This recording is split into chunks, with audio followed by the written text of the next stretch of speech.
ശശി തരൂരിനെതിരെ ഗുരുതര ആരോപണം. ഡൽഹിയിൽ ഹോട്ടലിലെ യുവതിയോട് തരൂർ അപമര്യാദയായി പെരുമാറി. 2022 ഒക്ടോബറിലാണ് സംഭവം. സുപ്രീം കോടതി അഭിഭാഷകൻ ജെ ആനന്ദാണ് ഗുരുതര ആരോപണവുമായി രംഗത്തെത്തിയത്. ഗൗതം അനന്തനാരായണൻ ചേരുന്നുണ്ട്. ഗൗതം, എന്തായാലും ഈ ഒരു തെരഞ്ഞെടുപ്പ് കാലത്ത് ശശി തരൂരിന് എതിരെ ഉണ്ടായ ഈ ആരോപണം അതിശക്തമായി തന്നെ ഈ തെരഞ്ഞെടുപ്പിൽ പ്രതിഫലിക്കുക തന്നെ ചെയ്യില്ലേ?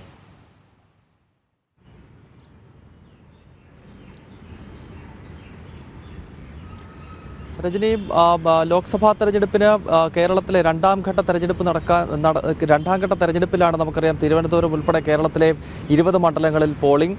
അതിനാൽ കേവലം 1.5 ആഴ്ച മാത്രം ശേഷിക്കുകയാണ് തിരുവനന്തപുരത്തെ കോൺഗ്രസിൻ്റെ സ്ഥാനാർത്ഥിയും കോൺഗ്രസിൻ്റെ ദേശീയ നേതാവുമായിട്ടുള്ള ശശി തരൂർ വീണ്ടും ഒരു ആരോപണത്തിൽ പെടുന്നത്. അതായത് സുപ്രീം കോടതി അഭിഭാഷകനായിട്ടുള്ള ജയ് ആനന്ദ് ഇപ്പോൾ എക്സിൽ ചൂണ്ടിക്കാണിക്കുന്നത് 2022 നവംബർ മാസത്തിൽ ഡൽഹിയിലെ ഒരു ഹോട്ടലിൽ വെച്ച് ഒരു സ്ത്രീയോട് കോൺഗ്രസ് നേതാവ് ശശി തരൂർ വളരെ മോശമായി പെരുമാറി എന്നുള്ളതാണ്. ഈ വിഷയം മറച്ചു പിടിക്കുവാനും അല്ലെങ്കിൽ ഈ പ്രശ്നം പരിഹരിക്കുന്നതിന് വേണ്ടി മുതിർന്ന മാധ്യമപ്രവർത്തകനായ കരൺ താപ്പർ ഉൾപ്പെടെയുള്ളവർ ചില ഇടപെടലുകൾ നടത്തിയെന്നും ഈ ജയ് ആനന്ദ് എക്സിൽ വിമർശിക്കുന്നുണ്ട്. എന്തായാലും ഈ തെരഞ്ഞെടുപ്പ് കാലത്ത് ശശി തരൂരിനെ വീണ്ടും പ്രതിക്കൂട്ടിൽ നിർത്തുന്ന ഒരു സംഭവമാണ് ഇപ്പോൾ ഈ സുപ്രീം കോടതി അഭിഭാഷകന്റെ ഇപ്പോഴത്തെ ഈ ഗുരുതര ആരോപണം എന്ന കാര്യത്തിൽ യാതൊരു സംശയവുമില്ല. നമുക്കറിയാം ശശി തരൂരിനെതിരെ ഇത്തരം ആരോപണങ്ങളും വിമർശനങ്ങളും ഇതാദ്യമായല്ല ഉയർന്നു വരുന്നത്. സ്വന്തം ഭാര്യയായ സുനന്ദ പുഷ്കറിന്റെ ദുരൂഹ മരണവുമായി ബന്ധപ്പെട്ട ഇപ്പോഴും ആരോപണ വിധേയനായി നിൽക്കുന്ന ഒരു വ്യക്തിയാണ്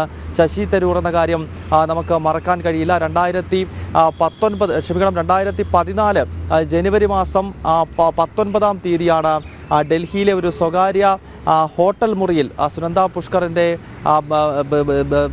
മൃതദേഹം ലഭിക്കുന്നത്. അതുമായി ബന്ധപ്പെട്ട് വലിയ തോതിലുള്ള ആരോപണങ്ങളും ദുരൂഹതയും ഉയർന്നു വരികയും ശശി തരൂരിന് അതിൽ പങ്കുണ്ട് എന്നത് സംബന്ധിച്ചുള്ള രൂക്ഷമായ വിമർശനങ്ങളും ആരോപണങ്ങളും ഉയർന്നു വരികയും ഒക്കെ ചെയ്തത് നമുക്കറിയാം. അതിന് പിന്നാലെയാണ് ഇപ്പോൾ മറ്റൊരു സ്ത്രീക്കെതിരെ ഗുരുതരമായ രീതിയിൽ അല്ലെങ്കിൽ മോശം രീതിയിൽ പെരുമാറി എന്നത് സംബന്ധിച്ചുള്ള ഒരു ആരോപണം കൂടി ഇപ്പോൾ മറുഭാഗത്ത് ഉയർന്നു വരുന്നത്. എന്തായാലും ഈ വിഷയത്തിൽ BJP ഉൾപ്പെടെയുള്ള രാഷ്ട്രീയ പാർട്ടികൾ ഇപ്പോൾ ശശി തരൂർ പ്രതികരിക്കണം എന്നാവശ്യപ്പെട്ട് രംഗത്തെത്തിയിട്ടുണ്ട്.